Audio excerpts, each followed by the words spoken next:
आज हम लोग मॉक टेस्ट पेपर 4 का सॉल्यूशंस देखेंगे। सीएमए फाउंडेशन के मॉक टेस्ट का पेपर 4 सेट 4 का सॉल्यूशंस देखेंगे। एमसीक्यू आने वाला हम लोग सबको पता है कि एमसीक्यू रहेगा सिर्फ, और 6 सितंबर को एग्ज़ाम है। एमसीक्यू रहेगा सिर्फ और उसमें 50 क्वेश्चंस रहेंगे। Out of 50 in those 50 questions each question will be assigned 2 marks, so total marks would be 100. So let's do it. पहला क्वेश्चन है, if the simple interest on a sum of money at 5% per annum for 3 years is 1200, the compound interest on the same sum for the same period at the same rate is. यहाँ पे आपको simple interest दिया हुआ है 5% per annum for 3 years। अगर हम लोग बात करें, रेट ऑफ इंटरेस्ट आपको गिवन है 5% पर एनम।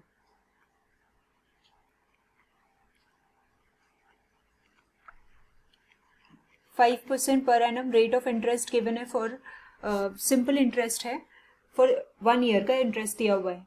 तो अगर 1 year का इंटरेस्ट 5% है, that means rate of interest for 3 years would be, और इंटरेस्ट फॉर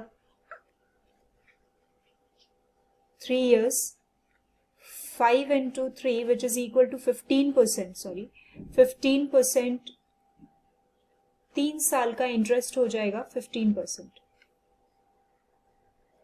ओके, अभी यहाँ पे बोला है कि 3 साल का इंटरेस्ट 15% है, और 3 साल का इंटरेस्ट वैल्यू में भी आपको गिवन है कितना, 1200। इसका मतलब आपका प्रिंसिपल क्या हो जाएगा, principal is equal to 1200 divided by 15%, because यही 15% था। तो 1200 divided by 15% which will come as 8000। ये मेरा प्रिंसिपल आ गया। नाउ अब मुझे कंपाउंड इंटरेस्ट कैलकुलेट करना है on the same sum of money at the same rate of interest. मुझे क्या करना है, कंपाउंड इंटरेस्ट कैलकुलेट करना है। ओके, तो हम सभी जानते हैं कंपाउंड इंटरेस्ट का फॉर्मूला क्या होता है। हमारा कंपाउंड इंटरेस्ट का फॉर्मूला होता है P common 1 plus R upon 100 whole to the power n minus 1। यही होता है कंपाउंड इंटरेस्ट का फॉर्मूला। तो यहाँ पे मुझे P पता है कितना, 8000 है। 1 प्लस रेट ऑफ इंटरेस्ट 5% था, इसका मतलब 0.05, और n यानी कि 3 years माइनस 1।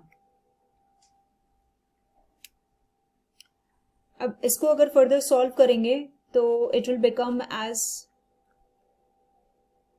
8000, और ये हो जाएगा 1.05 का क्यूब माइनस 1। सो 8000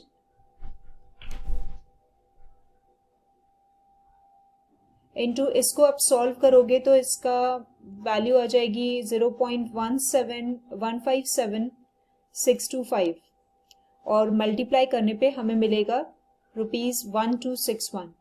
तो अगर हम क्वेश्चन 1 के ऑप्शंस देखें, यहाँ पर क्वेश्चन 1 के ऑप्शंस में हमें मिलेगा, ए में 1260 दिया है, which is not the correct option. B हमारा करेक्ट है, क्योंकि बी में आपको दिया हुआ है 1261। ओके, अब हम सेकेंड क्वेश्चन देखते हैं। सेकेंड क्वेश्चन पूछ रहा है क्या, if the difference between the compound interest compounded half yearly and the simple interest on a sum at 10% per annum for 1 year is ₹25, the sum is।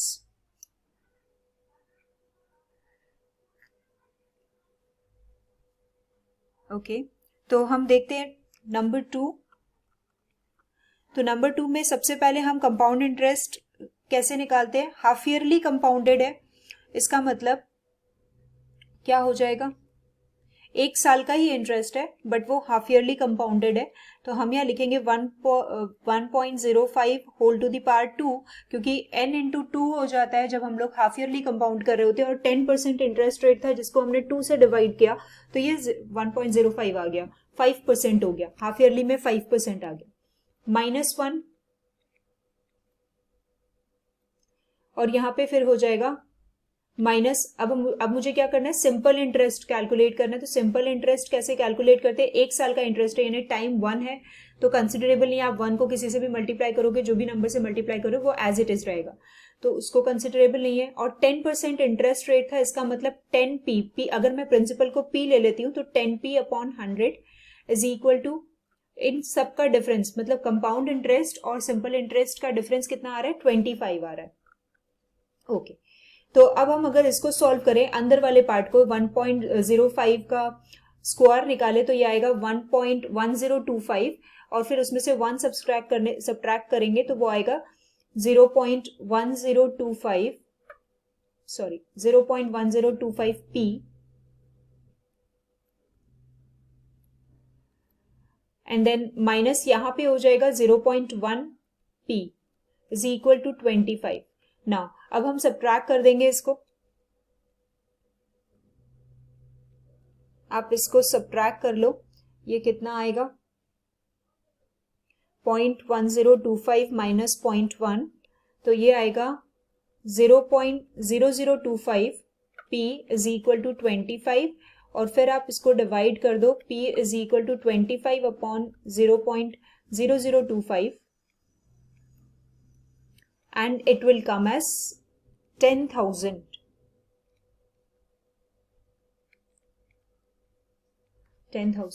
तो ये हमारा क्या हो गया, प्रिंसिपल हो गया। अभी हम क्वेश्चन में देखते हैं कि ऑप्शंस हमारे पास क्या अवेलेबल थे।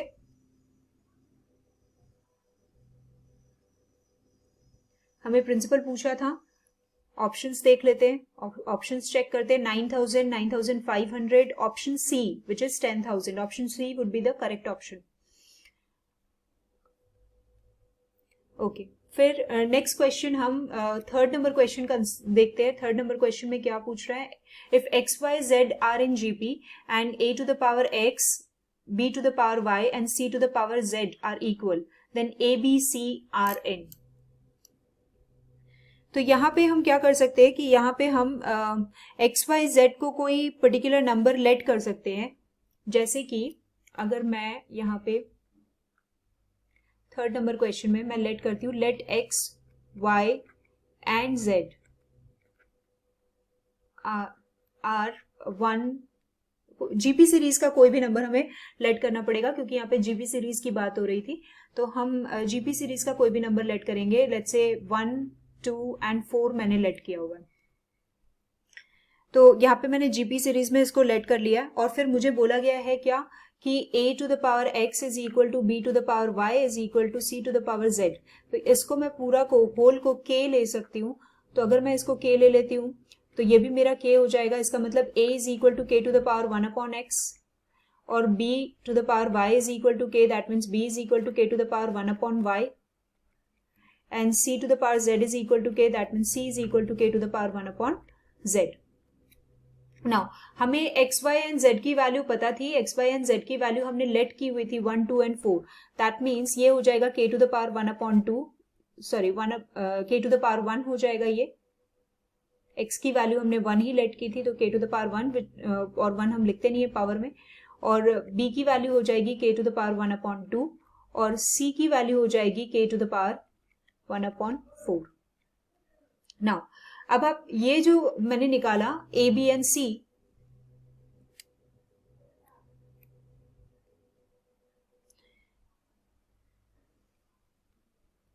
अब हम अगर एक बार क्वेश्चन फिर से पढ़ लेते हैं क्या पूछा है क्वेश्चन में। तो A B C are N, A B C किसी सीरीज में आते हैं या नहीं ये हमें देखना है। तो हमें पता है कि जीबी सीरीज के लिए मैंडेटरी कंडीशन होती है कि हमें जो टर्म दिया हुआ है, अगर मैं सेकेंड टर्म को फर्स्ट टर्म से डिवाइड करूं और फिर मैं थर्ड टर्म को सेकेंड टर्म से डिवाइड करूं, अगर ये दोनों इक्वल आते हैं तो हमारा वो जीपी सीरीज में होता है, अदरवाइज नहीं होता है। ये हमारी मैंडेटरी कंडीशन होती है जीपी सीरीज के लिए। तो यहां पे भी हम देखेंगे, पहले हम सेकेंड टर्म को फर्स्ट टर्म से अगर डिवाइड करें, हम सेकेंड टर्म को फर्स्ट टर्म से डिवाइड कर रहे हैं तो ये हो जाएगा हमारा 1/2 minus 1 which is k to the power minus 1/2 आएगा। और फिर हम अगर थर्ड टर्म को सेकेंड टर्म से डिवाइड करें, हम थर्ड टर्म को सेकेंड टर्म से डिवाइड कर रहे हैं तो k to the power 1/4 minus 1/2 आएगा। और फिर ये हमारा हो जाएगा -1/4, k⁴, ये हमारा ऐसा आएगा। तो हम देख सकते हैं कि यहाँ पे दोनों ये जो दो रेशियोज हमने निकाले वो दोनों रेशियो इक्वल नहीं है, therefore it is not in GP.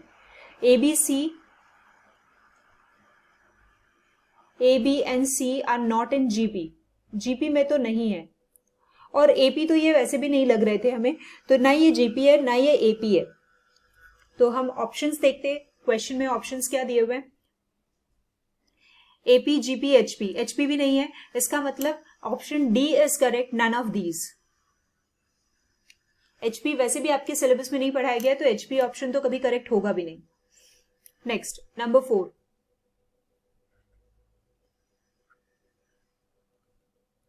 if x varies inversely as square of y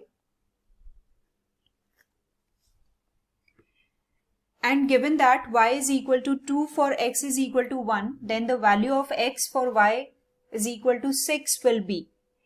यहाँ पे हमें बोल रहा है x varies inversely as square of y, तो इसको हम लिख सकते हैं कि x is equal to n upon y square। अब हमें पता है x की वैल्यू क्या दी है, यहां से हम देखेंगे तो x की वैल्यू 1 है और y की वैल्यू हमें 2 गिवन है, इसका मतलब n/2 का स्क्वायर विच इज 4। नाउ इस तरह से हम क्या कर सकते हैं कि n की वैल्यू डिराइव हो जाएगी, हमें n की वैल्यू 4 है। फिर उसके बाद next part of the question में हमें पूछा था क्या कि then the value of x for y is equal to 6 will be. अगर ऐसा ये अगर x varies inversely to the square of y, तो यहाँ पे बोल रहा है कि अगर y की वैल्यू 6 हो जाती है, अगर y की वैल्यू मुझे 6 गिवन होती है तो हमारा x क्या होगा। तो सिंपल है, हमें पता है कि x is equal to n/y square, हमने x यहाँ पे n की वैल्यू निकाल ली थी 4 और y की वैल्यू क्या हो गई है अभी 6, तो 6 का स्क्वायर यानी 36, तो 4/36 विच इज इक्वल टू 1/9, तो x की वैल्यू हमें मिल जाएगी 1/9। अब एक बार हम ऑप्शन फिर से चेक कर लेते हैं, ऑप्शंस इसके क्या है 3, 9, 1/3 एंड d, तो यहां पे भी ऑप्शन d इज करेक्ट, यहां भी हमारे लिए option d is correct. Next हम क्वेश्चन करेंगे 5 नंबर क्वेश्चन।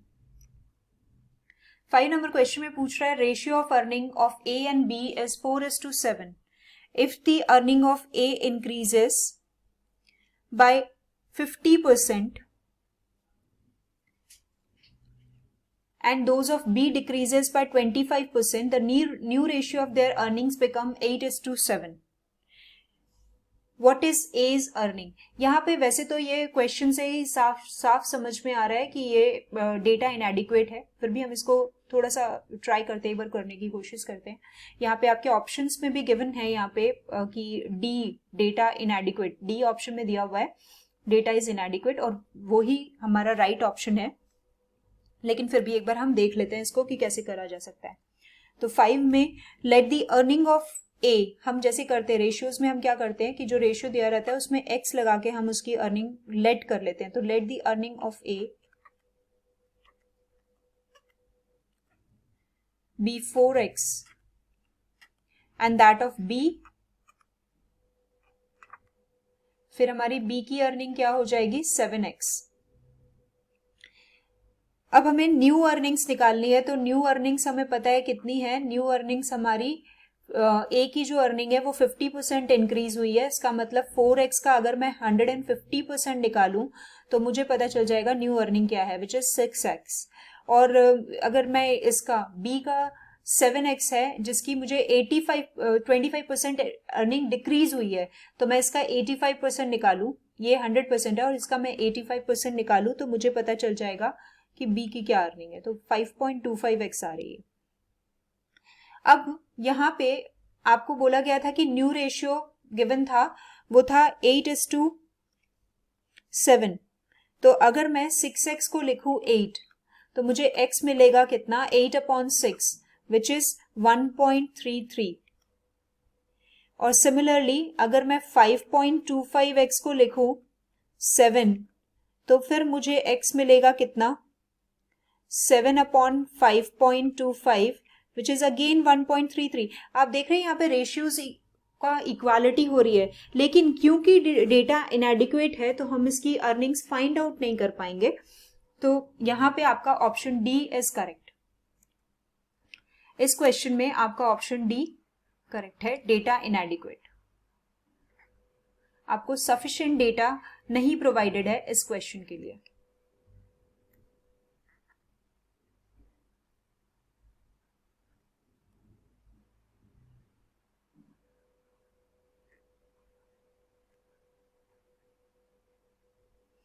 Okay.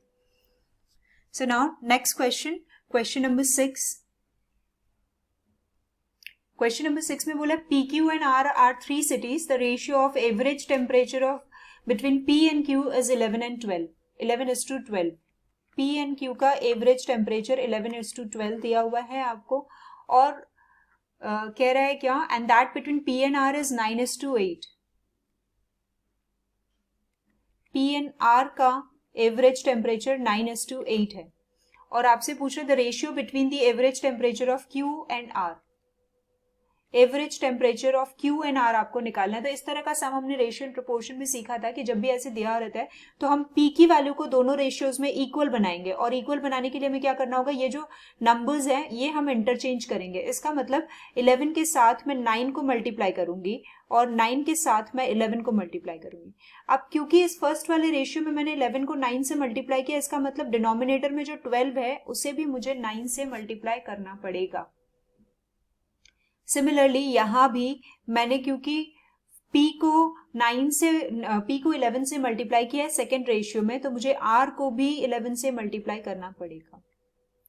तो इट विल बिकम 99/108 और ये बन जाएगा 99/88। अब मुझे निकालना क्या था, क्वेश्चन में क्या पूछा गया था मुझे, क्वेश्चन में मुझे पूछा गया था ratio between the average temperature of Q and R। Q and R का रेशियो पूछा गया था, तो मुझे Q और R साफ साफ यहाँ पे दिखाई दे रहा है। Q इज 108 और R कितना है 88। अब अगर इसको मैं फर्दर सॉल्व कर लूं तो ये मुझे मिल जाएगा 27 और ये मुझे मिल जाएगा 22। तो सिंप्लीफाई करने के बाद Q एंड R का रेशियो आपको मिलता है 27:28। अब हम एक बार ऑप्शन चेक कर लेते हैं। तो ऑप्शन बी, ए गलती से भी मत लगा देना, ए में 22:27 दिया हुआ है, लेकिन हमें रेशियो एक्चुअली में मिला है कितना 27:22। तो हम बी ऑप्शन सेलेक्ट करेंगे विच इज 27:22। अब हम बात करें नेक्स्ट क्वेश्चन की।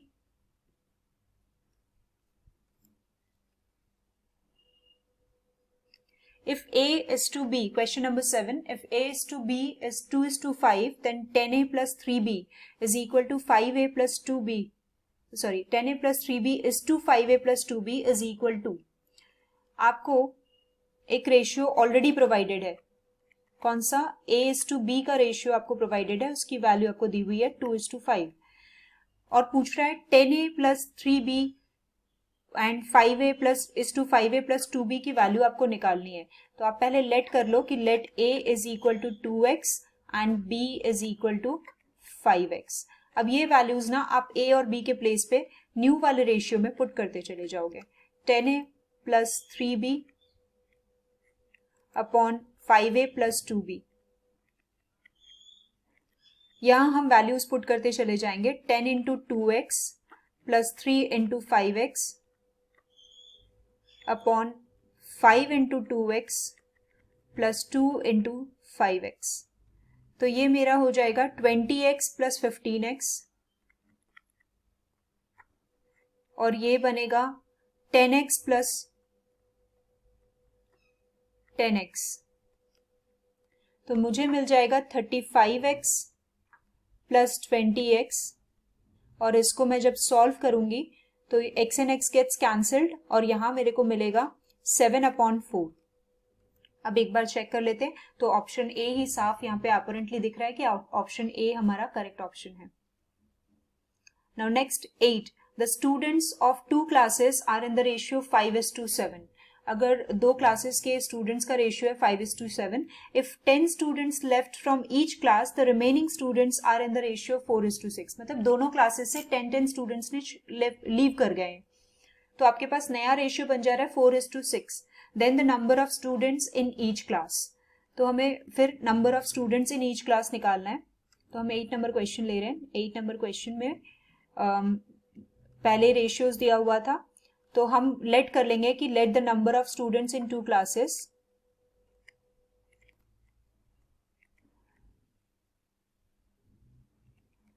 Number of students in 2 classes. ये मैं आपको समझाने के लिए इतना स्टेटमेंट लिख रही हूँ, अदरवाइज क्योंकि एमसीक्यू है आपको इतना स्टेटमेंट लिखने की कोई जरूरत नहीं है, आप एकदम डायरेक्टली रफ वर्क करना और फिर टिक मार्क कर लेना.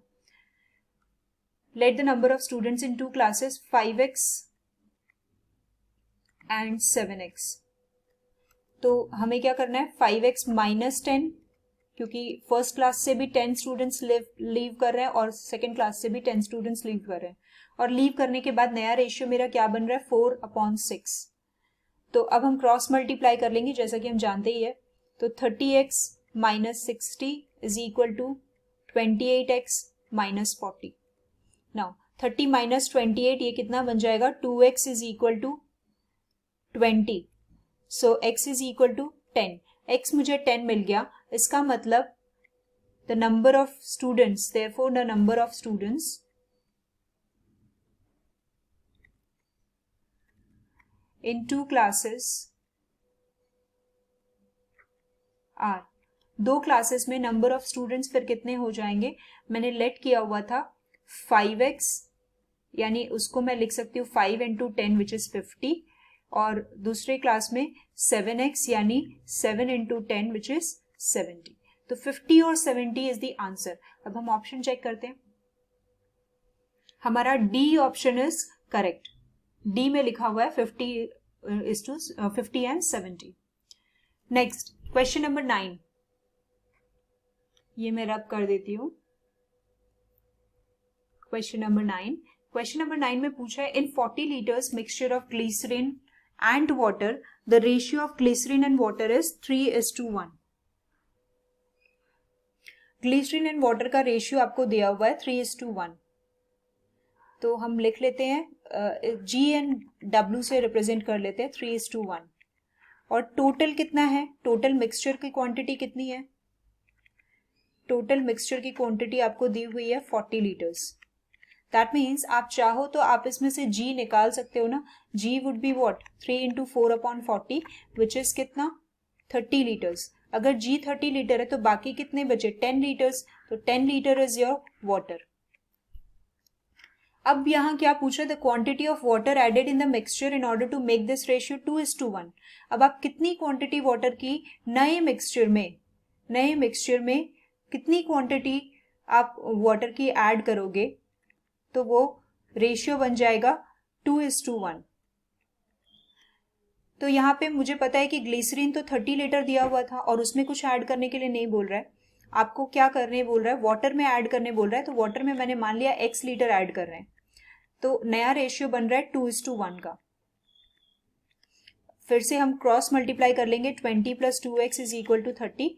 तो 2x इज इक्वल टू कितना हो जाएगा 10.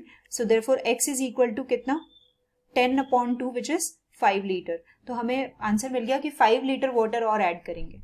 अब हम यहाँ पे देख लेते हैं ऑप्शंस में. Option D is correct which is 5 litre water. Now question number 10.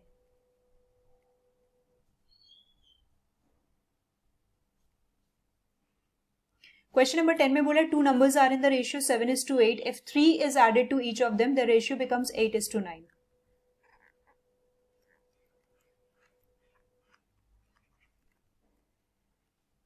2 numbers are in the ratio 7:8. तो हम लेट कर लेते हैं, लेट द 2 numbers be, हम रेशियोज में ऐसे ही सॉल्व करते हैं. Let the 2 numbers be 7x and 8x. हमने 2 नंबर्स को लेट कर लिया 7x and 8x. उसके बाद बोला if 3 is added to each of them, तो हम देखेंगे क्या 7x + 3/8x + 3 is equal to कितना हो जा रहा है 8:9.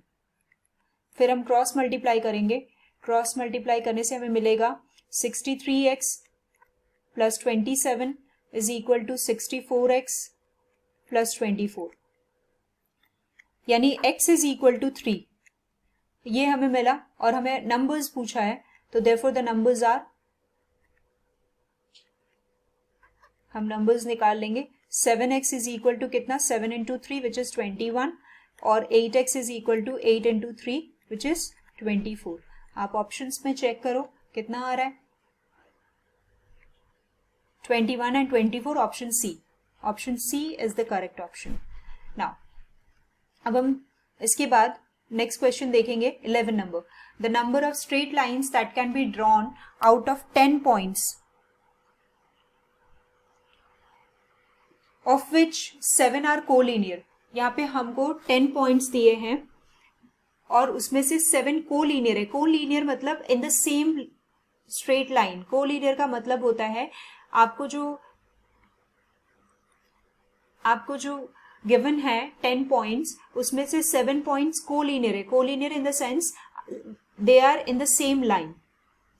ठीक है, ये 7 पॉइंट्स सेम लाइन में है.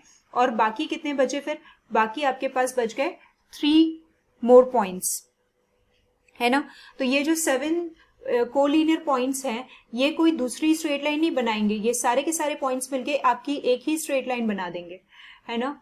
तो ये इसीलिए अब हम क्या करेंगे कि अगर ये पॉइंट्स कोलिनियर नहीं होते तो हम टोटल कितनी लाइंस बना सकते थे, क्योंकि कोई भी एक लाइन बनाने के लिए हमें एटलीस्ट 2 पॉइंट्स चाहिए. तो हम उसको 10C2 वेज में सिलेक्ट कर सकते थे कोई 2 पॉइंट्स. तो इस तरह से हम इतनी लाइन बना सकते थे. लेकिन out of these 10 points 7 points are collinear, तो हमको ये माइनस करना पड़ेगा 7C2. अब ये हमने माइनस कर दिया, लेकिन ये 7 पॉइंट्स मिलके एक स्ट्रेट लाइन तो बना रहे थे ना, तो इस एक स्ट्रेट लाइन के लिए हम यहाँ पे 1 प्लस कर देंगे. अब हमें क्या मिलेगा, देखो आंसर. 10C2 को अगर हम सॉल्व करें तो ये मिल जाएगा 45, और 7C2 को सॉल्व करें तो वो 21 मिलेगा, और ये तो 1 है ही. तो यानी ये कितना मिल जाएगा मुझे, 45 प्लस 1 46 में से आप 21 लेस करोगे आपको मिलेगा 25. तो हम 25 लाइंस ड्रॉ कर सकते हैं. ये कितना नंबर क्वेश्चन था, 11 नंबर क्वेश्चन था. अब हम इसके ऑप्शंस चेक करते हैं. ऑप्शंस हमें दिए हुए कितने, D. Option D is correct for this answer. Option D is correct. Okay, now question number 12. Question number 12 में आपको बोला है if 1 minus root 2 is one of the roots of an equation, the equation is. तो यहाँ पे ना हमें कुछ करने की जरूरत नहीं, हम बस ऑप्शंस को देखेंगे और एक एक ऑप्शन में ये 1 माइनस रूट 2 लगा के चेक कर लेंगे. और जिसमें ये जो इक्वेशन है, इक्वेशन की वैल्यू 0 हो जाएगी प्लस माइनस करके, वो ही इक्वेशन हमारा करेक्ट ऑप्शन होगा. तो कर लेते हैं. फर्स्ट इक्वेशन हमें दिया हुआ है x² minus 2x minus 7 minus x. तो ये तो कोई हालत में होगा ही नहीं, बिकॉज ये क्वाड्रेटिक इक्वेशन ही नहीं लग रहा है. अगर मैं इसको ऐसे करूं तो ये हो जाएगा x² minus x is equal to 0, है ना. अब अगर आप इसमें पुट भी कर दो, चलो पुट करके देख ही लेते हैं. तो ये 1 माइनस रूट 2 का स्क्वायर और माइनस 1 माइनस रूट 2, यही मिलेगा हमें. अब हम इसको सॉल्व करेंगे तो ये हो जाएगा 1 plus 2 minus 2 root 2 minus 1 plus root 2. आप इसे सॉल्व करो, ये 0 नहीं आएगा. 3 minus 1 2 minus root 2 minus root 2 आ रहा है. इसका मतलब ये तो हो ही नहीं सकता. ऑप्शन बी देख लेते हैं. ऑप्शन बी में दिखा है x² minus 2x minus 1, x² minus 2x minus 1. हम इसको सॉल्व करेंगे तो इसकी वैल्यू आएगी 1 माइनस रूट 2 का square minus 2 into 1 minus root 2 minus 1. अब हम इसको सॉल्व करते हैं तो 1 प्लस 2 और minus 2 root 2 minus 2 plus 2 root 2 minus 1. यहाँ पे minus 2 root 2 and plus 2 root 2 cancel हो गया, माइनस 2 एंड प्लस 2 कैंसिल हो गया, and plus 1 and minus 1 cancel हो गया. इसका मतलब ये 0 हो गया. यानी हमारा कौन सा ऑप्शन करेक्ट है, बी करेक्ट है, क्योंकि उसकी वैल्यू 0 आ जा रही है इस रूट को लगाने से. ओके, अब हम नेक्स्ट क्वेश्चन 14 देखेंगे. 12 persons are to be arranged to a round table if 2 particular persons among them are not to be side by side. The total number of arrangements are. 14 number question में देखना है, हम round table में sitting arrangement कैसे consider करते हैं।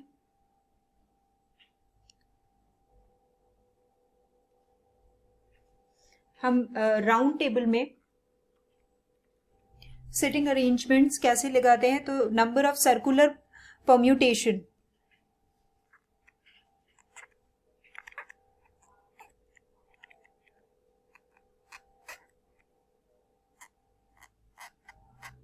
number of circular permutation of n distinct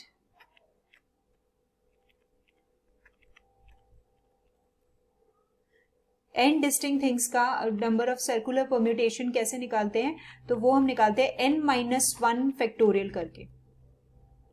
तो यहां पे आपको 12% दिए हुए हैं, तो आप टोटल नंबर ऑफ वेज निकालोगे या टोटल नंबर ऑफ परम्यूटेशन निकालोगे तो आपको क्या मिलेगा, टोटल नंबर ऑफ परम्यूटेशंस आपको मिल जाएंगे 12-1 factorial which is 11 factorial. Okay, now अब क्योंकि 2 पर्सन्स आपको हमेशा साथ नहीं रखने, क्वेश्चन में बोला क्या, if 2 particular persons among them are not to be side by side, तो इसके लिए हम क्या करते हैं, पहले दोनों को साथ करते हैं, उसका निकालते हैं और फिर उसको टोटल में से माइनस कर देते हैं। तो यहाँ पे हम दोनों का साथ वाला निकालते हैं, तो when 2 particular persons are together,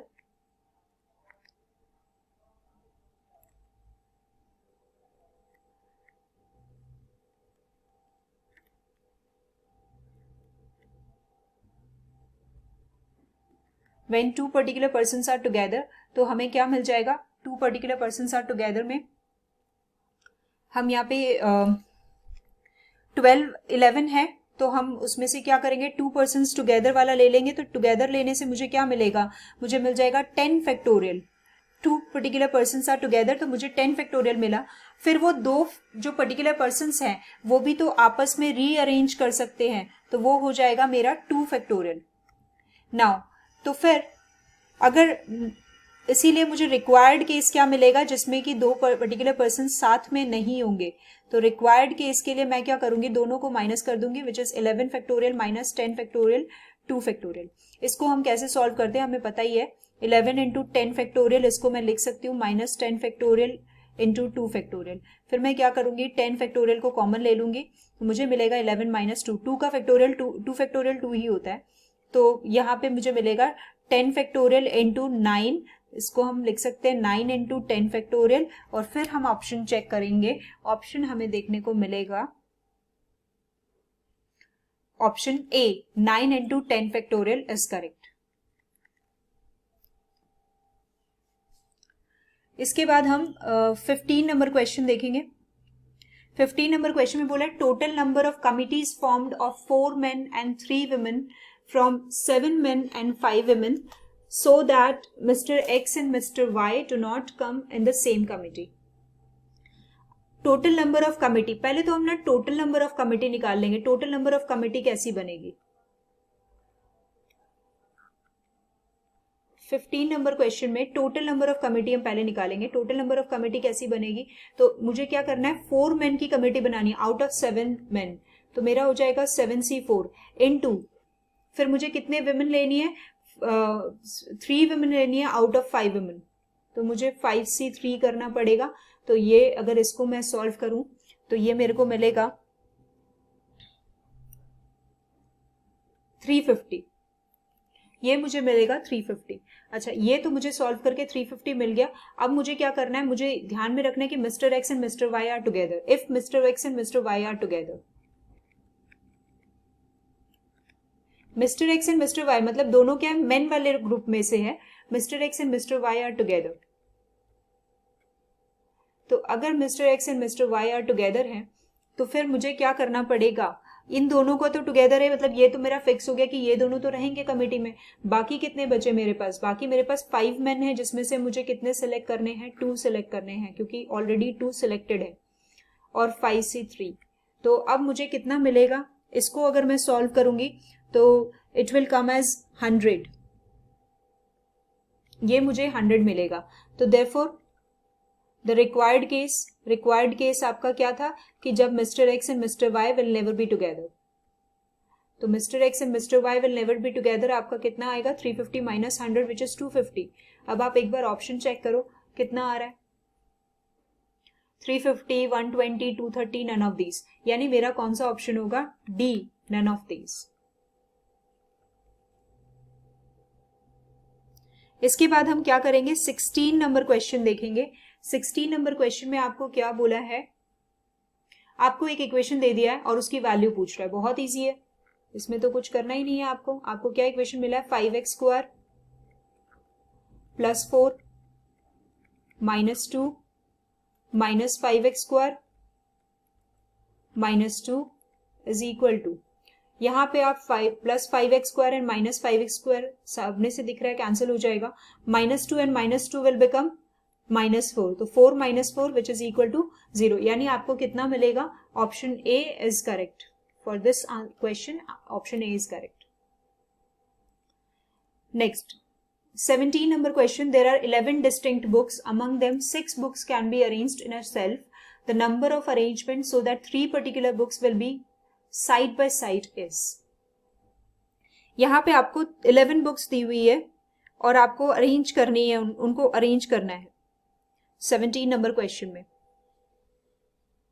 among them 6 books can be arranged in a shelf, आप मतलब उस 11 बुक्स में से एक शेल्फ पे 6 बुक्स को अरेंज कर सकते हो, the number of arrangement so that 3 particular book will always be side by side. इसको अब हम देख लेते हैं।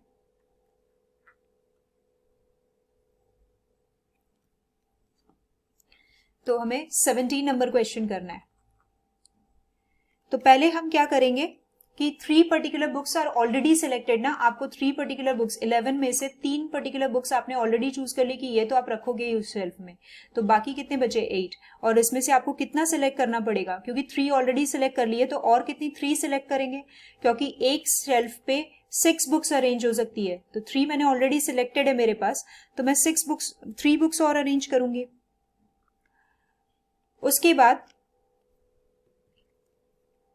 the number of arrangements so that 3 particular books will always be side by side, फिर मैं इन तीनों बुक्स को, ये जो मैंने out of the 6 books 3 books मेरी ऑलरेडी सिलेक्टेड है और बाकी के 3 मुझे सिलेक्ट करने हैं, तो इन तीनों को मैं एक सिंगल आइटम कंसिडर कर सकती हूँ, ये क्योंकि हमेशा साथ रहेंगी तो इनको मैं सिंगल आइटम कंसिडर करूंगी। तो इन टोटल मेरे पास ये 3 प्लस दिस x, मतलब मेरे पास total 4 things are there to arrange, तो मैं 4 थिंग्स को 4 फैक्टोरियल वेज में अरेंज कर सकती हूँ। उसके बाद ये जो तीनों बुक्स हैं ये आपस में अरेंज हो सकती है 3 फैक्टोरियल वेज में। तो ये होगा मेरा आंसर, जिसको अगर मैं फर्दर सॉल्व कर लूं तो ये मुझे मिलेगा 8c3 इज 56 और 4 फैक्टोरियल 24 होता है और 3 फैक्टोरियल 6 होता है, तो इन सबको मल्टीप्लाई करने से मुझे मिलेगा 8064। अब हम ऑप्शन चेक कर लेते हैं। Option B is correct, option B is 8064, so option B is correct. Now 18 number question, 18 number question देखो वैसा ही है जैसा इसके पहले एक सम हमने किया। If 3 minus root 3 is one of the roots of an equation, the equation is, तो यहां पे आपको देखना है कि कौन सा इक्वेशन इसके लिए सुटेबल होगा। तो लेट्स डू इट। 18 नंबर में 3 minus root 3 आपको एक रूट दिया हुआ है और आपको इक्वेशन से ऑप्शन ए में इक्वेशन दिया x square minus 2x minus 3।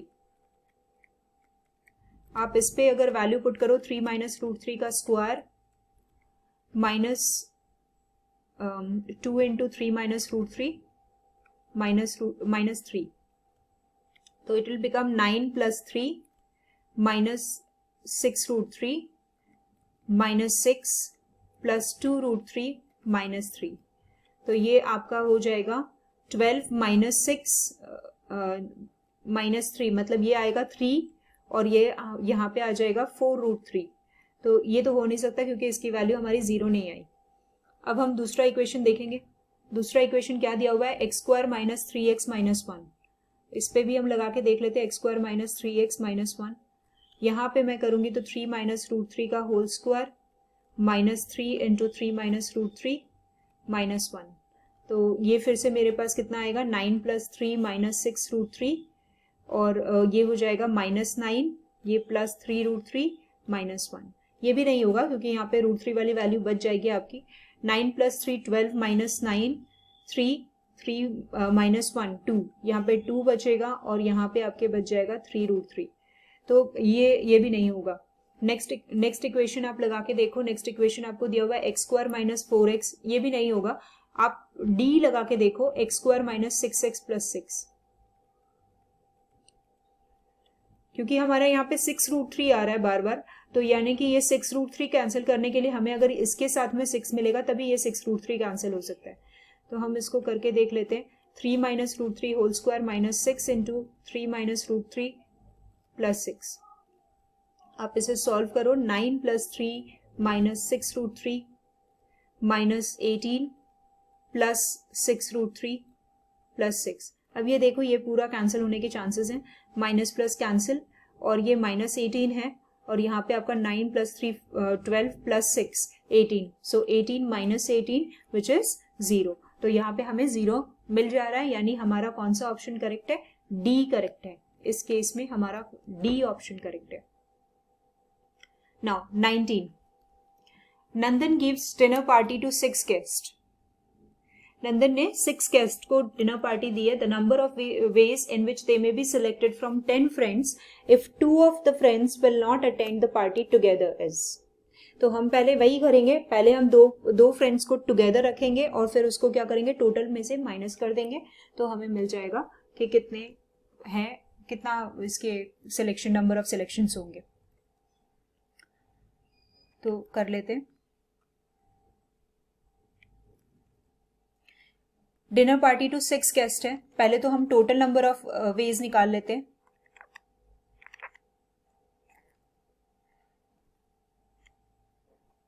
तो out of 10 guest, out of 10 you have to select 6, sorry यहाँ पे 10C6 हो जाएगा, because out of 10 you have to select 6। तो 10C6, तो ये 10C6 मेरा आ जाएगा कितना? इसको अगर मैं सॉल्व करूं तो ये मेरा आएगा 210। अच्छा, फिर मैं करूंगी क्या कि 2 friends are always together. 2 of the friends are always together. 2 friends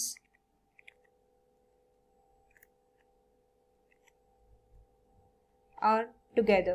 अगर मैं उन दोनों को टुगेदर ले लेती हूँ, मतलब 10 में से मेरे ये 2 तो सिलेक्टेड हो गए, बचे कितने? अब मेरे पास बचे 8 फ्रेंड्स, जिसमें से मुझे कितने सिलेक्ट करने? ये 2 तो आने ही वाले हैं, तो बाकी कितने बचे? 6 को इनवाइट करना था, 2 आने वाले हैं, इसका मतलब 4 बचे। तो 8C4 वेज में मैं इनको सिलेक्ट कर सकती हूँ। तो 8C4 में अगर मैं इनको सिलेक्ट करती हूँ तो ये मेरे को मिलते हैं 80। तो देयरफॉर द रिक्वायर्ड केस, जिसमें कि 2 फ्रेंड्स आर नेवर टुगेदर, तो रिक्वायर्ड केस मेरा बन जाएगा कितना? इन दोनों को अगर मैं माइनस कर दूं, 210 में से 80 को माइनस कर दूं, तो मुझे मिल जाएगा 100, सॉरी ये 8C4 is 70 not 80, sorry this is 70। तो 210 minus 70 which is 140। तो ये मेरा आंसर आ गया कितना? क्वेश्चन नंबर 19 का। नाउ उसके बाद question number 20, the number of 5 digit number that can be formed by using 1 2 3 only such that exactly 3 digits of the formed numbers are same। तो यहाँ पे एकदम बहुत सिंपल है, आपको करना क्या है, you just need to do this। the number of 5 digit number that can be formed by using 1 2 3 only such that the exactly 3 digit of the formed numbers are same। तो हमें क्या करना है, हमें 5 फैक्टोरियल अपॉन 3 फैक्टोरियल अगर मैं इसको कर लूं तो मुझे मेरा आंसर मिल जाएगा विच इज 120 अपॉन 6। तो ये मुझे मिलेगा 20। Let me check once. यहाँ पे ऑप्शंस में क्या है? नहीं, मैंने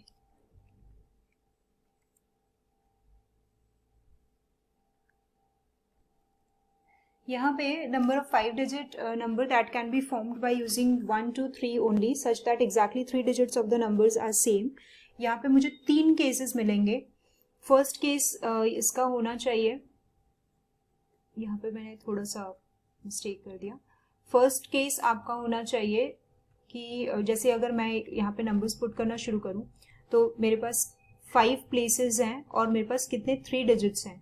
तो अगर मैं यहाँ पे 1 2 3 और फिर ये 3 3 2 टाइम्स और रिपीट कर दूं, क्योंकि यहाँ पे बोला क्या है कि such that exactly 3 digit of the formed numbers are same, 3 digit एकदम सेम होंगे, मतलब कोई एक नंबर 3 बार रिपीट होगा। तो ये मेरा केस 1 हो गया। नेक्स्ट मैं क्या कर सकती हूँ, नेक्स्ट मैं लिख सकती हूँ क्या कि 1 2 3 और फिर मैं 2 2 ऐसे रिपीटेशन कर सकती हूँ, यानी यहाँ पे 2 3 टाइम्स रिपीट हुआ है। या फिर मैं कर सकती हूँ क्या कि 1 2 3 1 1, ये मेरा केस 2 एंड ये मेरा केस 3। बस ये 3 सेट्स मेरे बन सकते हैं। तो इसको अगर मैं देखूं तो इसको अगर मैं देखूं तो इसमें मेरे क्या हो रहा है 5 फैक्टोरियल अपॉन 3 फैक्टोरियल, है ना। फिर केस 2 में भी मेरा क्या हो रहा है 5 factorial upon 3 factorial, and case 3 में भी मुझे मिल रहा है 5 फैक्टोरियल अपॉन 3 फैक्टोरियल, क्योंकि रिपीटेशन है तो मैं नीचे 3 फैक्टोरियल को डिवाइड करते जाऊंगी। तो अब अगर मैं इसका निकालू ये 20, this is also 20 and this is also 20, सो तो total number of veg would be 60। तो ये मेरा आंसर आएगा 60। तो यहाँ पे आप ऑप्शन सेलेक्ट करो, option B, option B is correct. Now next question 21 sources of secondary data are।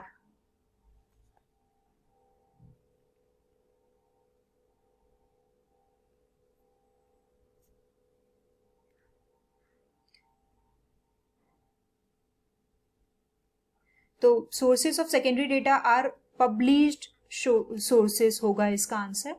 तो पब्लिश्ड सोर्सेस यानी first A is the option for 21।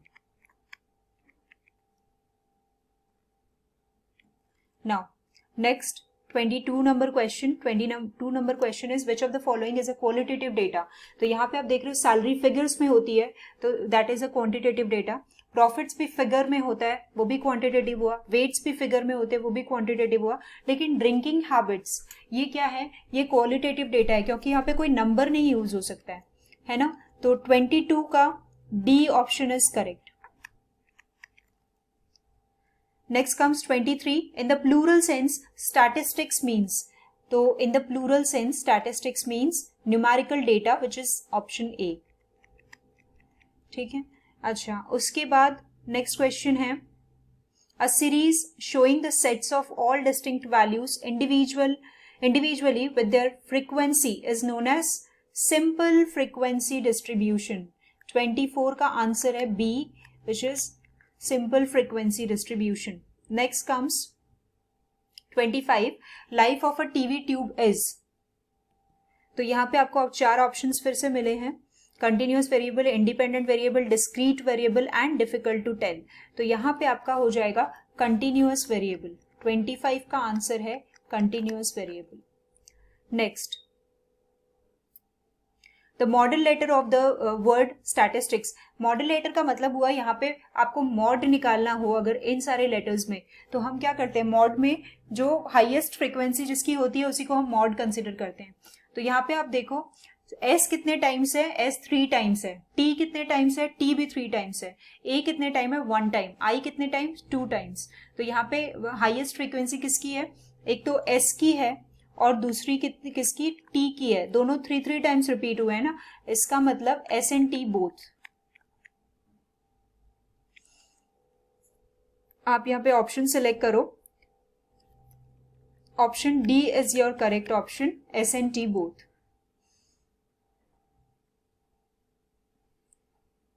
Next is the median value for the series. यहाँ पे आपको median value calculate करनी है, individual series की median value निकालनी है। तो हम इंडिविजुअल सीरीज में मीडियन वैल्यू कैसे कंसिडर करते हैं, हमें सबसे पहले यहाँ पे डेटा अरेंज करना होता है। Let me clear this.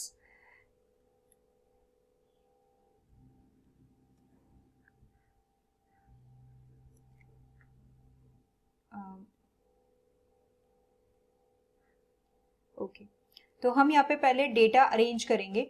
तो डेटा अरेंज करने के लिए हमें क्या करना होगा, यहाँ पे देख लो आप, आपको गिवन है, उसमें सबसे छोटा है 2, उसके बाद हम क्या देख रहे हैं, फिर से 2 है, 2 टाइम्स रिपीट हुआ है, उसके बाद 3 है, then comes 5 3 times,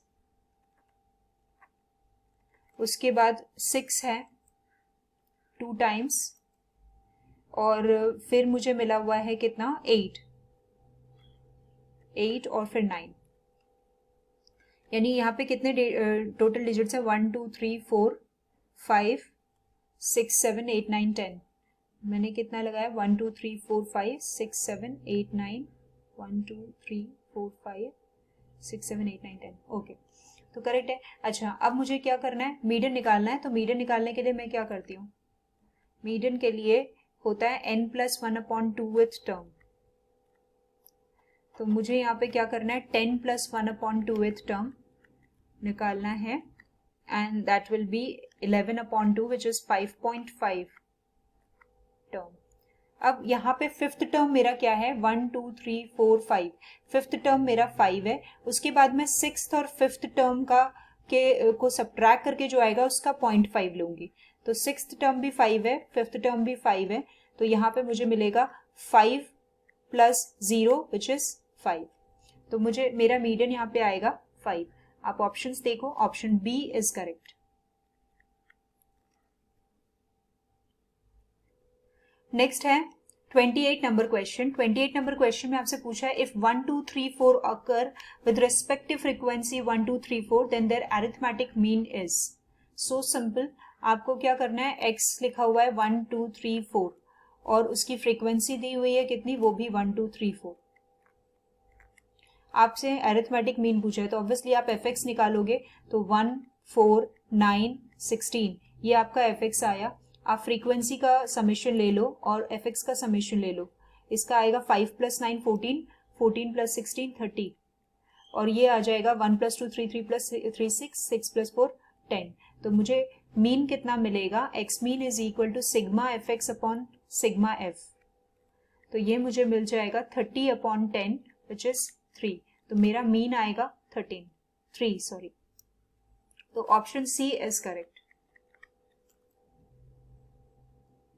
29, if the sum of deviations of a number of observation about 4 is 30,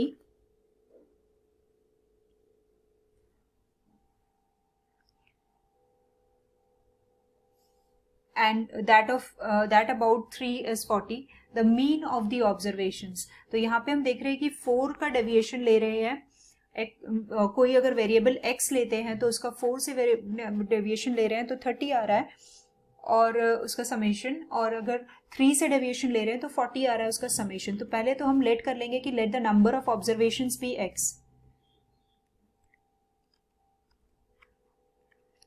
late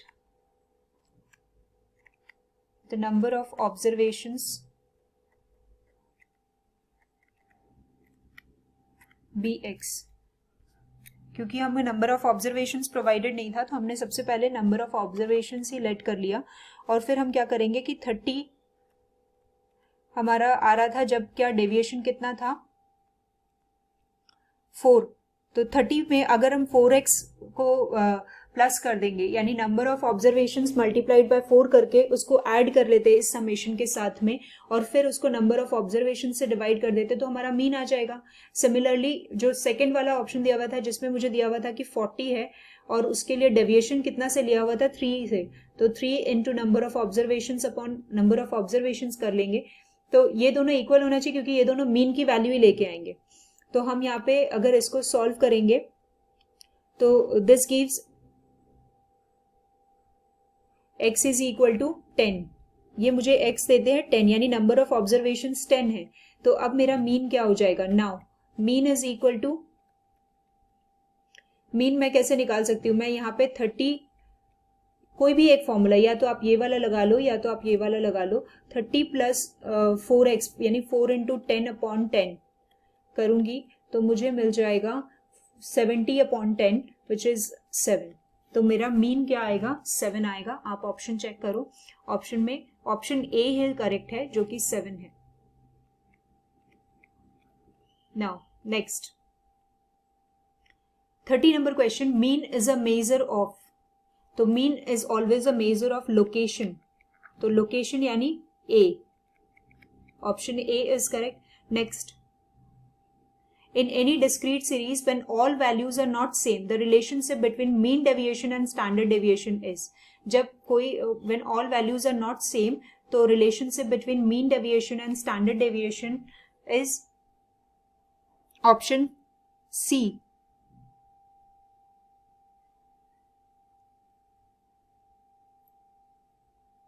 Sorry, the relationship between mean deviation and standard deviation would be then यहाँ पे मुझे इसका आंसर होगा standard deviation is greater then और equal to mean deviation, लेकिन वो आपके options में प्रोवाइडेड नहीं है. आपके ऑप्शंस में हर जगह क्या है, mean deviation is equal to standard deviation, mean deviation is greater than standard deviation, mean deviation is less than standard deviation. ठीक है, और lastly the option is D, तो ऑप्शन डी इज करेक्ट क्योंकि कोई भी ऑप्शन और match नहीं कर रहा.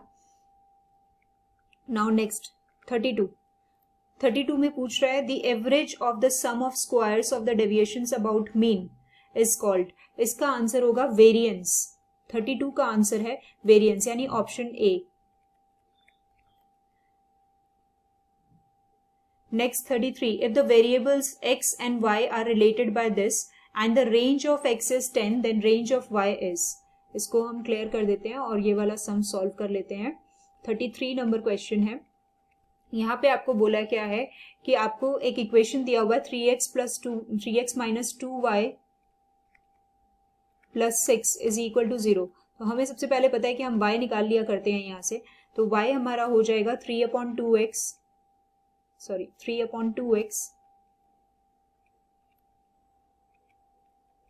प्लस यहाँ पे 6/2 होगा तो ये आ जाएगा 3, ये मेरा y हो जाएगा. और यहाँ पे आपको रेंज ऑफ x दिया हुआ है, range of x is given as 10, आपसे पूछा है रेंज ऑफ y, तो आप जब रेंज ऑफ y निकालोगे तो हमें पता है क्या होता है mod b into range of x, है ना. तो हम मॉड b यहाँ पे क्या है 3/2 इनटू रेंज ऑफ x कितना 10, तो ये हो जाएगा मेरा 15. तो यहाँ पे answer is 15 which is option B. Now next 34, given the observation this the mean deviation about median is, यहाँ पे mean deviation about median निकालना है आपको 34 नंबर क्वेश्चन में.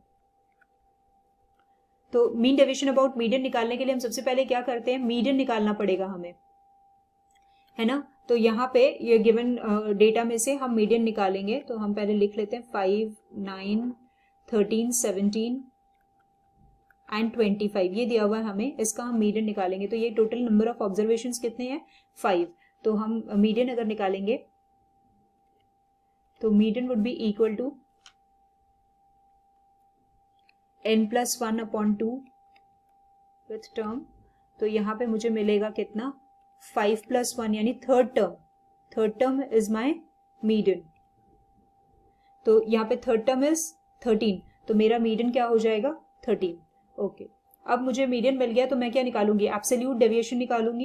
एब्सोल्यूट डेविएशन निकालने के लिए क्या करना होता है, x minus median.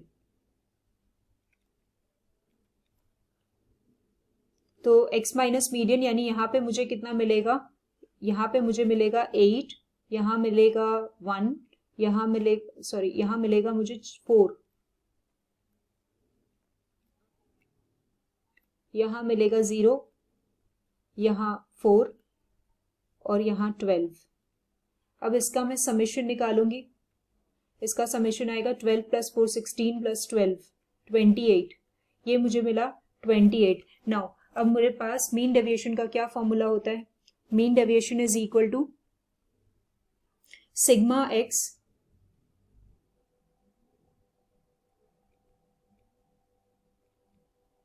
Minus median upon n. तो यहाँ पे मेरे पास सिग्मा x माइनस मीडियन कितना आया हुआ है 28/n, n इज 5, तो इसको मैं डिवाइड करूंगी तो इट विल कम एज 5.6. तो अब आप आंसर चेक करो 34 का 5.6 किस में आ रहा है, तो D option is correct, option D is correct. Now standard deviation for the scores 1 2 3 4 5 6 and 7 is 2, then the standard deviation of this. तो ये देखो, ये एक रिलेशनशिप स्टैब्लिश करके होगा. जैसे 35 में देखो आप,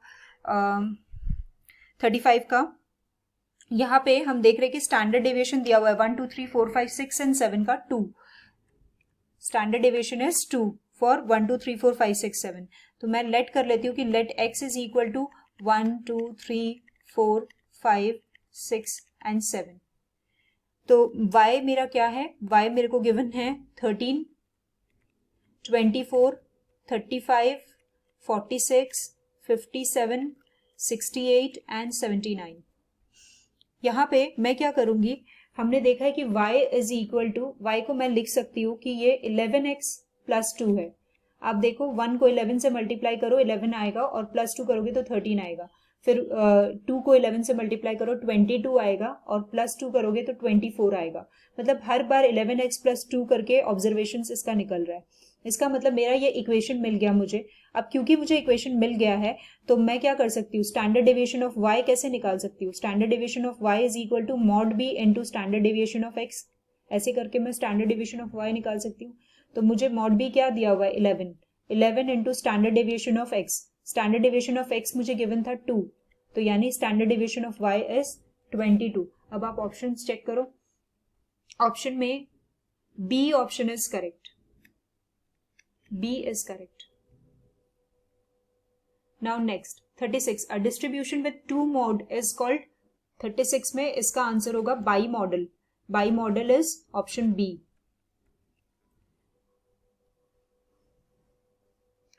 37.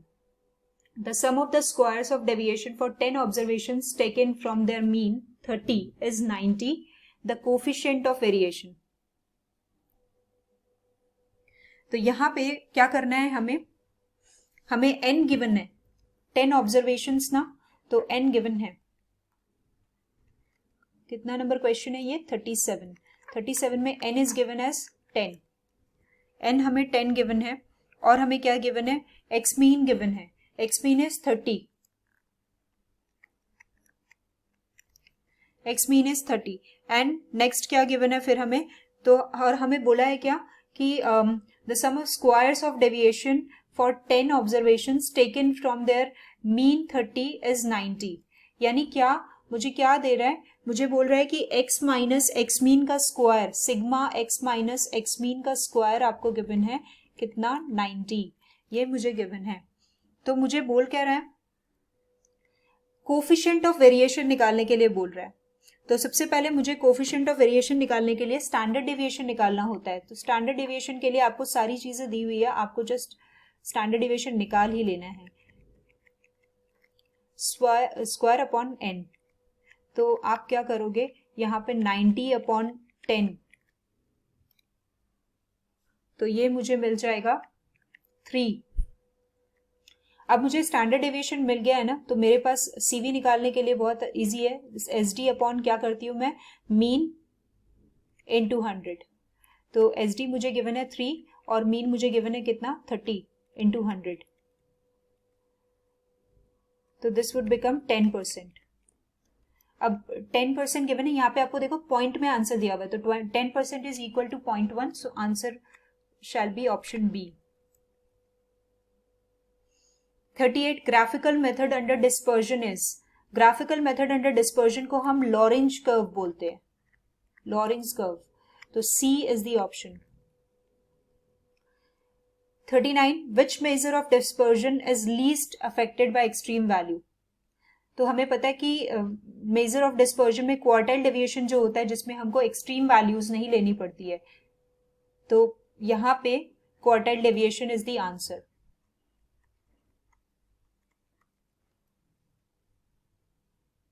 हम Q1 से स्टार्ट करते हैं क्वार्टाइल डेविएशन में. अगर ये एक रोप है, इसको मैं काटूंगी 4 इक्वल पार्ट्स में, तो मैं 1 2 3 ये करती हूँ, और इसको मैं Q1 Q2 और Q3 मानती हूँ. यानी इस पॉइंट से, ये जो एक्सट्रीम 2 पॉइंट्स हैं, इससे मेरा कोई लेना देना नहीं होता. मैं Q1 से स्टार्ट करती हूँ कंसिडर करना, यानी यहाँ पे एक्सट्रीम वैल्यूज का कुछ नहीं होता है. तो इसीलिए लीस्ट अफेक्टेड होता है एक्सट्रीम वैल्यू से, इसलिए हमारा ऑप्शन आया क्वार्टाइल डेविएशन. नेक्स्ट है 40 नंबर क्वेश्चन. हार्मोनिक मीन निकालना है आपको. एक इंडिविजुअल सीरीज दिया है, उसका हार्मोनिक मीन निकालना है. इंडिविजुअल सीरीज है 1, 3, 5, 7, 9। इसका आपको हार्मोनिक मीन निकालना है। आप कैसे निकालोगे? हार्मोनिक मीन में हम क्या करते हैं, n upon 1 upon x1 plus 1 upon x2 plus 1 upon x3 and so on करते हैं। तो यहाँ पे भी मैं क्या करूंगी, नंबर ऑफ ऑब्जर्वेशंस मेरे पास 5 है, मैं 5 से डिवाइड करूंगी और फिर लिखूंगी 1 अपॉन 1 तो 1 ही होता है, फिर उसके बाद 1 upon 3 plus 1 upon 5 plus 1 upon 7 plus 1 upon 9। आप इसको सॉल्व करो। ये तो मेरा 5 है और ये इसका अगर मैं एलसीएम ले लूं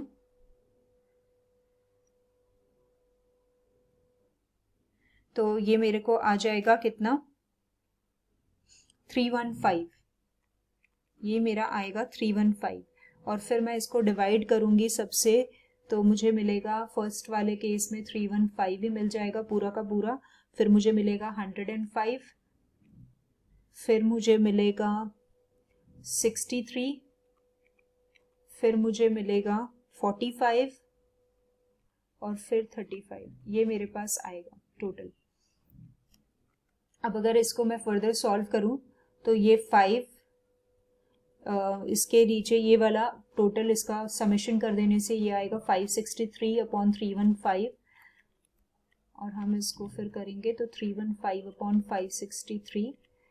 तो आप इसे सॉल्व कर लो, this will come as 1575 upon 563 और फिर आप चेक करो ऑप्शंस में क्या आंसर है। तो ऑप्शन में आपका ए ऑप्शन ही करेक्ट है, तो A option is the answer. Next 41 में कोरिलेशन एनालिसिस डील्स विद। यहाँ पे कोरिलेशन एनालिसिस में हमने ऑलरेडी पढ़ा है कि कोरिलेशन कैसे होता है, जब दो वेरिएबल्स के बीच का रिलेशन हमें बताना होता है तो वो कोरिलेशन होता है। तो यहाँ पे मेरा option B is correct, 2 variables alone.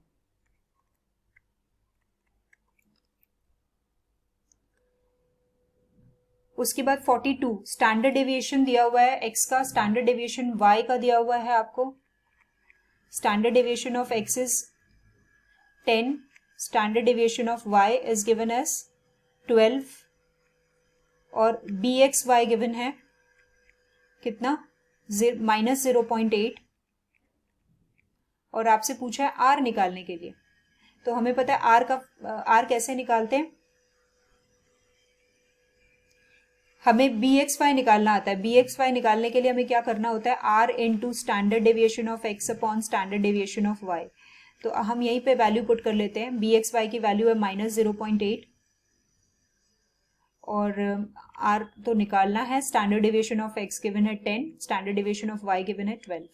तो अगर इसको मैं फर्दर सॉल्व करूंगी ना तो ये मैं क्या लेके जाऊंगी, r और ये वैल्यू ट्रांसपोज करूंगी उधर, तो मुझे मिलेगा क्या,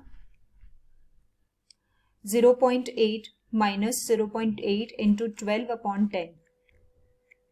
तो ये आएगा -0.96। ये मुझे मिलेगा -0.96 which is option B. Now 43 में आपको r गिवन है, n गिवन है और आपसे पूछ रहा है the probable error of coefficient of correlation. तो प्रोबेबल एरर निकालने का फॉर्मूला होता है एक,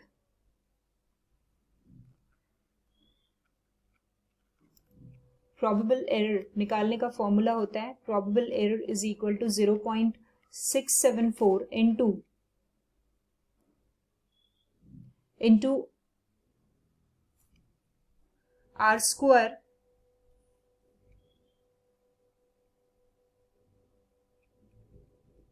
अपॉन रूट ओवर n,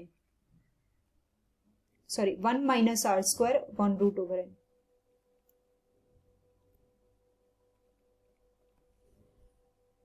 तो आप इसे सॉल्व करोगे तो ये आएगा 0.674 इंटू 1 माइनस 0.8 का स्क्वायर और root over 100। Now further solving ये आ जाएगा 1 माइनस 0.64 अपॉन 10। सो 0.674 इंटू यहाँ पे आएगा 0.36 अपॉन 10। तो आप इसको सॉल्व कर लो and it will come as 0.024264। अब आप ऑप्शन चेक करो। ऑप्शन में आपको दिया हुआ है, देखो फर्स्ट वाले में 0.021, दूसरे वाले में 0.024, तो 0.024 करेक्ट है, तो option B is correct.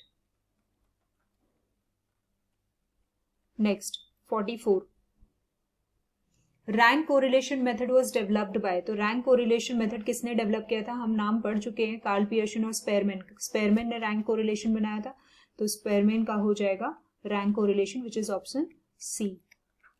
Now 45, the regression lines. Regression lines दिया हुआ है आपको और इंटरसेक्ट एट आपको बताना है। इसको क्लियर कर देते हैं। 45 में रिग्रेशन लाइन गिवन है 5x plus 2y is equal to 16, और दूसरा इक्वेशन दिया हुआ है 9x plus 10y is equal to 48। और आपको क्या करना है, आप पहले मल्टीप्लाई कर लो इसको 9 से और इसको 5 से, फिर आपको नए इक्वेशंस मिल जाएंगे। 45x plus 18y is equal to 144, और ये हो जाएगा 45x plus 50y is equal to 5 8 जा 40, 5 4 जा 20 प्लस 4 24, तो 240 आ गया। अब आप इसको सब्ट्रैक्ट कर लो एलिमिनेशन मेथड में, ये कैंसिल हो जाएगा। यहाँ आपको मिलेगा कितना, 10 माइनस 8 2, 4 माइनस 1 ये 32y minus 32y is equal to 10 minus 4 6, और यहाँ पे 13 माइनस 4 9 माइनस 96। अब आप इसको सॉल्व करो तो y माइनस माइनस कैंसिल, तो y is equal to 96 upon 32, तो ये मेरे को मिल जाएगा 16 6 जा 96 एंड 16 2 जा 32, 6 अपॉन 2 विच इज 3, तो y मेरे को मिल गया 3। तो सिंस y मेरे को 3 मिल गया तो मैं x की वैल्यू निकाल सकती हूँ कोई भी एक इक्वेशन में पुट करके। तो first equation 5x plus 2y is equal to 16 में मैं x की वैल्यू पुट कर देती हूँ, y की वैल्यू पुट कर देती हूँ, तो 5x और ये 3 2 जा 6 हो जाएगा, तो 16 माइनस 6 सॉरी हाँ 16 minus 6, so x is equal to 2, 10 upon 5 which is 2। तो मुझे क्या मिल रहा है, x और y 2 और 3 मिल रहे हैं। तो हम देखेंगे यहाँ पे ऑप्शन कौन सा करेक्ट है, तो मेरा ऑप्शन बी करेक्ट है, option B is correct. Now next question 46, two coins are tossed, the probability that both faces will be matching given by. तो मुझे पता है कि अगर दो कॉइन्स टॉस्ड किए गए हैं, इसका मतलब मेरा जो आउटकम होगा वो क्या आ सकता है, सैंपल स्पेस अगर मैं बनाऊं तो मुझे क्या क्या मिल सकता है, मुझे 2 हेड्स मिल सकते हैं, मुझे 2 टेल्स मिल सकते हैं, मुझे हो सकता है फर्स्ट कॉइन में टेल मिल जाए और सेकंड कॉइन में हेड मिल जाए, या मुझे फर्स्ट कॉइन में हेड मिल जाए सेकंड कॉइन में टेल मिल जाए। बस ये 4 पॉसिबिलिटीज हैं। और फिर बोल रहा है कि both faces will be matching. Both faces will be matching के क्या कंडीशंस हो सकती है, ये 2 कंडीशंस ही हो सकते हैं सिर्फ। इसका मतलब मेरी प्रोबेबिलिटी क्या हो जाएगी, probability of getting matching faces, यानी probability of E is equal to 2 upon 4 which is 1 upon 2।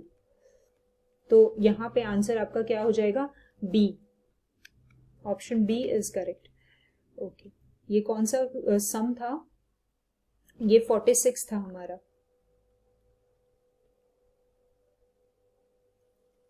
अब मुझे क्या करना है,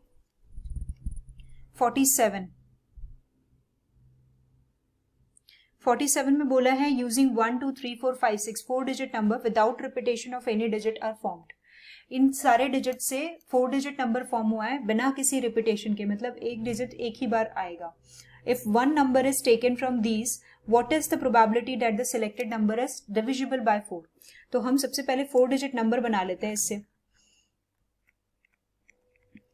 तो हम 4 डिजिट नंबर बनाएंगे। यहाँ पे कितने डिजिट्स हैं, 1 2 3 4 5 6 डिजिट्स हैं, यानी मैं 6C4 करूंगी तो मेरे को 4 डिजिट नंबर मिल जाएगा। आउट ऑफ 6 मुझे 4 डिजिट्स, एवरी टाइम मुझे 4 डिजिट सिलेक्ट करना है, तो 6C4 करूंगी तो मुझे 4 डिजिट नंबर मिल जाएगा, विच इज आई गेस 360 आएगा इसका आंसर। अच्छा, फिर उसके बाद मुझे क्या करना है, डिविजिबिलिटी चेक करनी है। डिविजिबिलिटी 4 से डिविजिबल हो ऐसे कितने 4 डिजिट नंबर बन जाएंगे। तो मैं ना केस लेती हूँ यहाँ पे। सबसे पहले तो मुझे यहाँ पे डिजिट दिए हुए 1 2 3 4 5 और 6, तो मुझे पता है कि ऑड नंबर्स तो हो ही नहीं सकते अगर 4 से डिविजिबल है तो, यानी ये मेरे लास्ट प्लेसेस पे नहीं हो सकते। लास्ट प्लेस पे मुझे 1 3 और 5 नहीं चाहिए। दूसरी बात है कि मेरे लास्ट 2 डिजिट्स अगर 4 से डिविजिबल है तो फिर मेरा जो नंबर है वो 4 से डिविजिबल आएगा। तो यहाँ मैं बना लेती हूँ पहला केस। मैं केस 1 लेती हूँ कि मेरा ना लास्ट प्लेस पे, एकदम एंड वाले प्लेस पे अगर 6 है, अगर मैं लास्ट प्लेस पे 6 को रिजर्व करती हूँ तो मेरे को सेकंड प्लेस पे क्या चाहिए कि वो डिविजिबल हो जाएगा। तो सेकंड प्लेस पे अगर मैं 1 रखूँ तो डिविजिबल हो जाएगा। अगर मैं 2 रखूँ तो क्या 4 से डिविजिबल होगा। 26 4 से डिविजिबल नहीं होता है। अगर मैं 3 रखूँ तो 4 से डिविजिबल हो जाएगा। 36 4 से डिविजिबल होता है। अगर मैं 4 रखूँ तो 46 4 से डिविजिबल नहीं होता है। और अगर मैं 5 रखूँ तो डिविजिबल होता है। यानी मुझे क्या क्या मिल रहा है, मैं 1 रख सकती हूँ सेकेंड लास्ट प्लेस पे, मैं 3 रख सकती हूँ सेकेंड लास्ट प्लेस पे, और मैं 5 रख सकती हूँ सेकेंड लास्ट प्लेस पे। यानी मैं 3, यहाँ पे 3 पॉसिबिलिटीज है मेरे पास, 3 नंबर्स है जिनमें से मैं सेलेक्ट करके यहाँ कुछ रख सकती हूँ। उसके बाद आता है कि बाकी अब मेरे पास कितने बचे। यहाँ पे मैंने 1 रख दिया होगा और यहाँ पे मैंने 1 ले लिया होगा, और मेरे पास टोटल कितने थे, 6 डिजिट्स थे। तो अब मेरे पास कितने बचे, 4, और फिर यहाँ के लिए मेरे पास 3 बचे। तो ये मेरा केस 1 बन गया। केस 2, अगर मेरे पास, मैंने यहाँ पे 6 की जगह पे 4 रखा होता, अगर मैंने लास्ट प्लेस पे 4 रखा होता तो मैं क्या कर सकती थी, 4 रख के यहाँ पे मैंने 4 रख लिया, चलो, तो मुझे अगर मैं 1 रखती हूँ, 14 4 से डिविजिबल नहीं है, 24 4 से डिविजिबल होता है, तो ये 2 ले सकती हूँ मैं इस बार। और क्या ले सकती हूँ मैं, 34 4 से डिविजिबल नहीं होता है। 44 सॉरी रिपीटेशन तो अलाउड नहीं है, तो मैंने 4 यहाँ पे लिया है तो मैं 4 वापस नहीं ले सकती। 54 नहीं ले सकती। 64 कैन बी टेकन।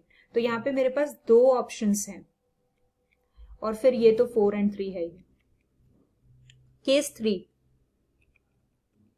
केस 3 में मैं क्या कर सकती हूँ, मैं यहाँ पे लास्ट प्लेस पे 2 को रख सकती हूँ। मैंने अगर यहाँ पे 2 को रख लिया तो मैं क्या कर सकती हूँ, 1 ले सकती हूँ क्या, हाँ। मैं अगर 2 को रखती हूँ तो 3 ले सकती हूँ क्या, बिल्कुल ले सकती हूँ। फिर अगर मैं 4 ले सकती हूँ क्या, 42 डिविजिबल नहीं होता है 4 से, तो मैं 4 नहीं ले सकती। 5 ले सकती हूँ क्या, 5 ले सकती हूँ। यानी मैं 1 ले सकती हूँ, मैं 3 ले सकती हूँ, मैं 5 ले सकती हूँ, और क्या मैं 6 भी ले सकती हूँ, नहीं मैं 6 नहीं ले सकती हूँ। तो मेरे पास अगेन मेरे पास कितने ऑप्शंस हैं, 3 ऑप्शंस हैं। अब आप इसको करो, ये सारे के आंसर्स निकालो और इसको आप प्लस करो। तो ये 4 3 जा 12, 12 प्लस 3 कितना, 12 इंटू 3 कितना हो गया, 36। तो ये मुझे मिलेगा 36। 4 3 जा 12, 12 2 जा 24, ये मुझे 24 मिलेगा। 4 3 जा 12, 12 3 जा 36, ये मुझे 36 मिलेगा। तो 36 प्लस 6 प्लस 4 10, 10 प्लस 6 16, कैरी 1। तो यहाँ पे मुझे 4 2 6, 6 प्लस 3 9, मुझे कितना मिल रहा है, 96 मिल रहा है। तो 96 ऐसी पॉसिबिलिटीज मिली मुझे। एक बार फिर से चेक कर लेते हैं। मेरा फर्स्ट केस था, मैंने यहाँ पे 6 लिया था, तो 6 लिया था तो मैं 5 को ले सकती थी सेकेंड लास्ट प्लेस पे, मैं 3 को ले सकती थी सेकेंड लास्ट प्लेस पे, मैं 1 को ले सकती थी सेकेंड लास्ट प्लेस पे। तो यहाँ पे इसलिए मेरा 3 ऑप्शंस था। और फिर उसके बाद मैंने सेकेंड, यहाँ पे लास्ट प्लेस पे मैंने किसको लिया, 4 को लिया। तो मैंने 4 को लिया तो मुझे क्या मिल गया, मैं 5 को नहीं ले सकती थी, मैं 6 को ले सकती थी, हाँ मैं 6 को ले सकती थी, मैं 3 को नहीं ले सकती थी, मैं 2 को ले सकती थी। तो 3 और 2, 6 और 2, बेसिकली 2 ही ऑप्शंस मुझे मिलते हैं तब, तो इसके लिए मैंने 2 लिखा। और फिर उसके बाद मैं यहाँ पे अगर 2 लेती हूँ तो मुझे 1 मैं ले सकती हूँ यहाँ पे, मैं 3 ले सकती हूँ यहाँ पे, और 42 नहीं ले सकती, 52 नहीं ले सकती, 52 ले सकती हूँ। तो 3 ऑप्शंस और मिल गए। तो 96 यहाँ पे मेरा ये आ गया 47 में। अब मुझे देखना क्या है, प्रोबेबिलिटी निकालनी है ना। तो प्रोबेबिलिटी ऐसे निकालने की जिसमें मुझे 4 से डिविजिबल नंबर आ जाए, वो वाली। तो 96 अपॉन 360 करूंगी अगर मैं इसको। एक बार ये भी चेक कर लेते कि ये 360 आ रहा है ना। आप ये देखो 64, तो 6 फैक्टोरियल अपॉन यहाँ पे मैं 6 इंटू 5 कर लेती हूँ और ये 2 से डिवाइड करती हूँ, तो sorry 6p4, it should be 6p4 ना। हाँ, आप अरेंज कर रहे हो तो ये 6p4 में होगा, तो यहाँ मैंने कॉम्बिनेशन वाला देखो वो ले लिया था, इट शुड बी 6p4। तो 6p4 हो गया, तो यहाँ पे 6 फैक्टोरियल और ये हो जाएगा 2 फैक्टोरियल, तो 6 factorial is 720 divided by 2 factorial, तो यहाँ पे मेरे को मिलेगा 2 3 जा 6, 2 6 जा 12, हाँ 360 ही मिल रहा है, तो 96 अपॉन 360 आ रहा है मेरा यहाँ पे, तो 96 अपॉन 360 हम करेंगे तो इसका आंसर मुझे मिलेगा कितना, आप देखो ये हो जाएगा 6 1 जा 6, 6 6 जा 36, ये भी हो जाएगा 6 6 जा 36, 16 अपॉन 60, और फिर इसको आप फर्दर डिवाइड कर सकते हो, तो ये मेरे को मिल जाएगा 4 4 जा 16, 4 1 जा 4, 4 2 जा 4 5 जा 15, 4 अपॉन 15 इसका आंसर आएगा। आप एक बार ऑप्शन चेक करो, क्या 4 अपॉन 15 आंसर आ रहा है आपको 90 से, अच्छा ऐसे दिया हुआ है देखो 96 अपॉन 6p4, तो मेरा आंसर तो वही था ना 6p4 यानी 360, यानी क्या 96 अपॉन 6p4 ही था, तो 96 अपॉन 6p4 यानी मेरा आंसर आएगा B, option B is correct. उसके बाद देखो नेक्स्ट क्वेश्चन क्या दिया हुआ है 48, if A and B are two mutually exclusive and exhaustive events, तो आपको बोला है, और दूसरा बात बोला है कि probability of A is equal to 2 into probability of B, और आपसे पूछा प्रोबेबिलिटी ऑफ बी क्या होगा, तो एग्जॉस्टिव इवेंट्स है ना, तो मैंने शायद बताया था आपको जब ये चैप्टर हम लोग पढ़ रहे थे कि एग्जॉस्टिव इवेंट्स में हम क्या करते हैं कि probability of A union B, if 2 events are exhaustive events तो probability of A union B is equal to 1। तो यहाँ पे मुझे क्या दिया हुआ है कि probability of A plus probability of B is equal to 1, तो यहाँ पे प्रोबेबिलिटी ऑफ, फिर यहाँ पे मुझे प्रोबेबिलिटी ऑफ ए की वैल्यू दी हुई थी 2 into probability of B plus probability of B is equal to 1, तो यानी 3 probability of B is equal to 1, तो we can write as probability of B is equal to 1 upon 3, तो यानी मुझे क्या पूछा था देखो प्रोबेबिलिटी ऑफ बी पूछा था, प्रोबेबिलिटी ऑफ बी मेरे पास कितनी आ रही है, प्रोबेबिलिटी ऑफ बी मेरे पास 1 अपॉन 3 आ रही है, तो आप ऑप्शन चेक कर लो 1 अपॉन 3 है क्या, yes, C is the option.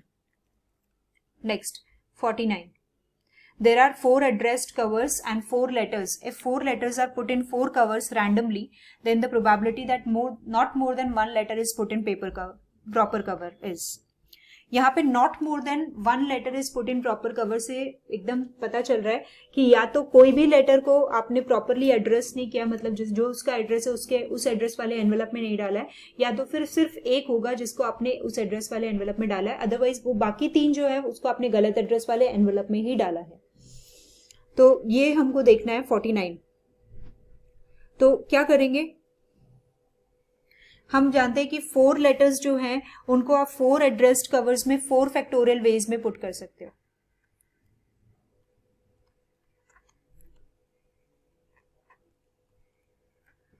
Four letters can be put in 4 addressed covers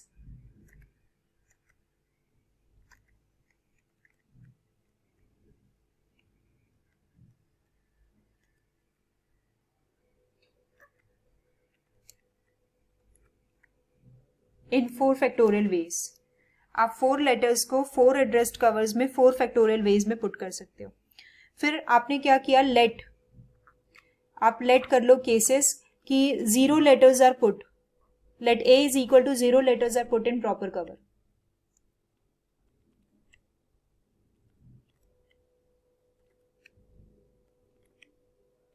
zero letters are put in proper cover. फिर आप बी लेट कर रहे हो, बी को क्या लेट कर रहे हो कि 1 letter is put in proper cover.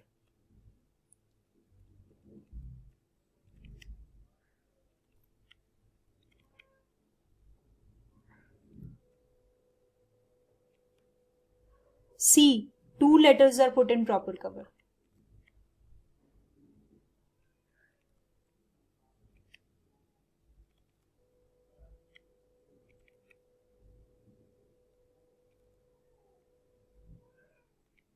और D 3 letters are put in proper cover, है ना। तो यहाँ पे देखो, अगर मैं करूँ A union B union C union D, तो ये मुझे मिल जाएगा कितना, 1। तो probability of A union B, मुझे क्योंकि या तो कोई भी लेटर सही एड्रेस वाले एनवेलप में नहीं गया, या तो फिर एक लेटर सिर्फ सही एड्रेस वाले एनवेलप में गया है, वो दोनों केस लेने हैं। तो वो दोनों केस में कैसे ले सकती हूँ, 1 minus probability of C union D करके, है ना, 3 लेटर्स और 2 लेटर्स वाले प्रोबेबिलिटी को माइनस करके। तो यानी क्या हो गया, मैं इसको क्या लिख सकती हूँ फिर, मैं इसको लिख सकती हूँ कि 1 minus probability of C minus plus probability of D। तो ये क्या हो जाएगा, 1 माइनस 2 लेटर्स को मैंने सही वाले एनवेलप में डाला है, उसकी क्या प्रोबेबिलिटी होगी, 4C2 प्लस अगर 3 लेटर्स को डाला है तो उसकी क्या प्रोबेबिलिटी होगी, 3 को अगर मैंने डाल दिया तो लास्ट वाला जो लेटर है वो भी सही एनवेलप में ही जाएगा, फिर उसके चांसेस ही नहीं बनते कि वो गलत एनवेलप में जाए, इसलिए वो क्या हो जाएगा 4C4। तो अब 1 माइनस ये हो जाएगा 6 प्लस 1/24। तो आप इसको सॉल्व कर लो और ये आएगा फिर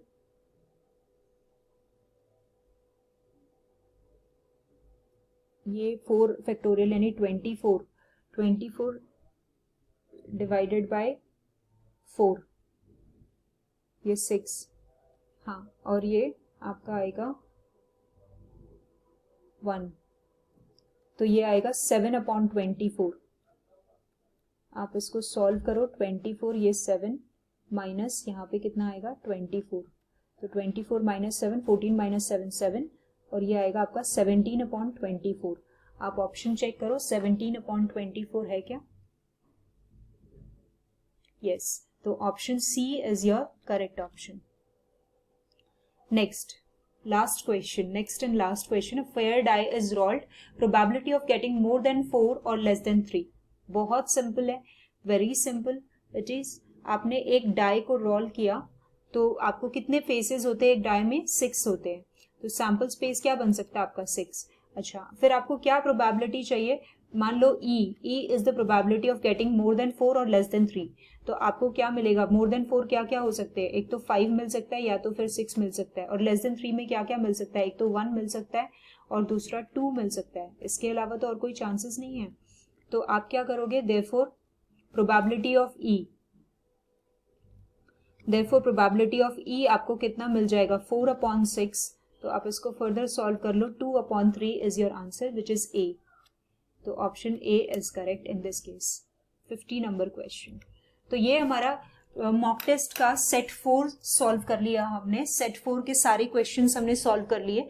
50 क्वेश्चंस होते हैं जिसमें हर क्वेश्चन को 2 मार्क्स असाइंड है, बहुत ईजी है।